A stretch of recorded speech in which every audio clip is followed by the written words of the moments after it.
में देखा था मौलिक अधिकार यानी कि फंडामेंटल राइट है। मौलिक अधिकार के तहत हमें 6 प्रकार के अधिकार प्राप्त है। पहला था हमारा समता या स्वतंत्रता का अधिकार, दूसरा था हमारा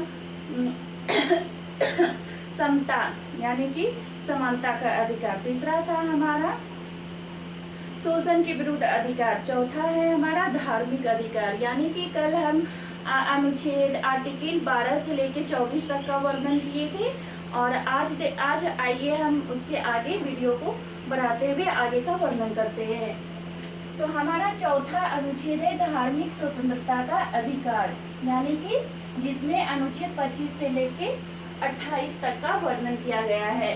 तो अनुच्छेद 25 हमारा कहता है किसी भी व्यक्ति को कोई भी धर्म मानना यानी कि उसका प्रचार करने का उसे पूर्ण रूप से स्वतंत्रता प्राप्त है।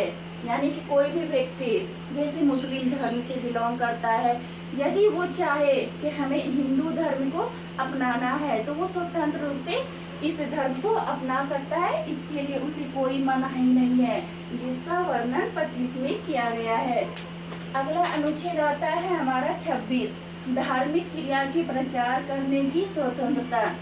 यानी कि किसी भी धर्म से रिलेटेड जैसे हिंदू धर्म में एक स्टेट से दूसरे स्टेट में जाके उसका प्रचार प्रसार करना, उसका सत्संग करना, ये उन्हें पूर्ण रूप से स्वतंत्रता प्राप्त है।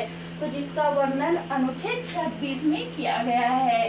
अगला अनुच्छेद हमारा आता है 27 किसी विशेष धर्म की टैक्स से संबंधित स्वतंत्रता। विशेष धर्म जैसे मान के लीजिए सनातन धर्म में जितने भी चंदा वगैरह जमा किए जाते हैं, जितने भी दान दक्षिणा मिलते हैं उस पर टैक्स वसूला जाता है, तो इसके लिए उसे पूर्ण रूप से स्वतंत्रता प्राप्त है। यानी कि पैसे से रिलेटेड संबंधित बातें इसमें बताई गई है, जिसका वर्णन अनुच्छेद 27 में किया गया है। अगला अनुच्छेद हमारा आता है 28 आर्टिकल 28 किसी भी सरकारी संस्थान में धार्मिक शिक्षण संस्थान में धार्मिक शिक्षा नहीं दी जाएगी। यानी कि सरकारी संस्थान जैसे स्कूल कार्यालय सरकारी कार्यालय में धर्म से रिलेटेड बात यानी कि आप कोई भी धर्म से कोई भी बच्चे जैसे बिलोंग करते हैं तो उसे धर्म का विशेष रूप से उसे शिक्षा नहीं दिया जाएगा, ये उसके लिए प्रतिबंध लगाया गया है, जिसका वर्णन अनुच्छेद 28 में किया गया है। इसके बाद हमारा आता है चौथा हमारा था 25 से लेके 28 तक धार्मिक स्वतंत्रता का अधिकार, यानी कि धर्म से रिलेटेड हमें पूर्ण रूप से स्वतंत्रता प्राप्त है। इसके बाद हमारा 5वां आता है संस्कृति और शिक्षा संबंधी अधिकार, यानी कि संस्कृति और शिक्षा संबंधी हमारे जो संस्कृति कल्चर है और हमारे जो शिक्षा है उसे हमें पूर्ण रूप से ग्रहण करने की प्रक्रिया को संस्कृति और शिक्षा संबंधी अधिकार कहा जाता है, जिसका वर्णन और यह वर्णन सभी के लिए लागू नहीं है, यह केवल अल्पसंख्यक वर्ग यानी कि नीच जाति के लोग छोटे कास्ट के लोग के लिए यह नियम बनाया गया है, खास करके अल्पसंख्यक वर्ग के लिए।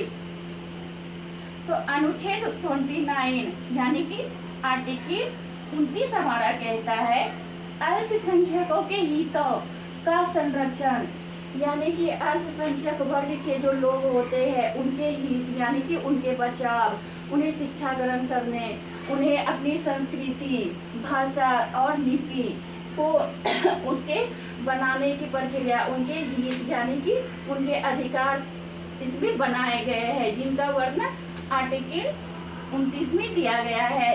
इसके बाद हमारा आता है अनुच्छेद 30 अल्पसंख्यकों को शिक्षा संबंधी अधिकार, यानी कि अल्पसंख्यक वर्ग के जो लोग होते हैं उसे शिक्षा ग्रहण करने के लिए जैसे वो उनके अलग अलग कल्चर होते हैं, जैसे मदरसा वगैरह होते हैं और वे अपने कल्चर को बनाए रखने के लिए इस प्रकार से कुछ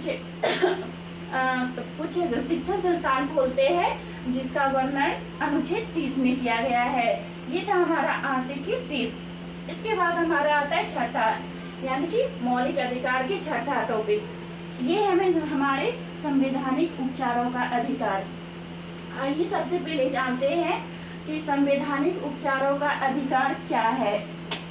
यह एक वैसा अधिकार है कि जिसके तहत यानी कि मौलिक अधिकारों के तहत यदि कोई व्यक्ति, चाहे संसद हो चाहे छोटे कर्मचारी हो, यदि हमें मौलिक अधिकारों के तहत मौलिक अधिकारों का उल्लंघन करता है, यानी कि मौलिक अधिकारों का उल्लंघन करना मतलब उसका विरोध करता है, उसे नहीं मानता है वो, तो हम इसका आपत्ति हाई कोर्ट या सुप्रीम कोर्ट या हाई कोर्ट में जाके आपत्ति दर्ज कर सकते हैं और इसके लिए उसे नियम बना के उसके ऊपर कानूनी कार्रवाई की जाएगी।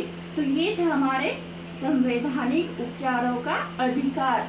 संवैधानिक उपचारों के अधिकार को संविधान की आत्मा के भी नाम से जाना जाता है।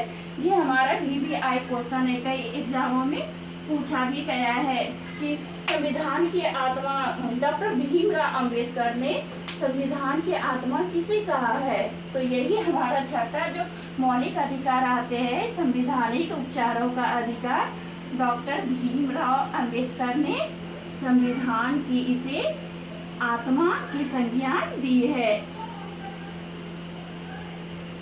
इसके बाद हमारा आता है आर्टिकल अनुच्छेद 31। अनुच्छेद 31 था हमारा संपत्ति का अधिकार, जिसे हटाकर जो हमारे पहले 7 मौलिक अधिकार थे और अभी 6 मौलिक अधिकार बचे हैं। तो ये हमारे जो अनुच्छेद 31 था संपत्ति का अधिकार हटा के इसे आगे बढ़ाकर आर्टिकल 301 के तहत जोड़कर इसे कानूनी अधिकार का नाम दिया गया। आर्टिकल 301 के तहत संपत्ति का अधिकार हटा के 301 के तहत जोड़ा गया।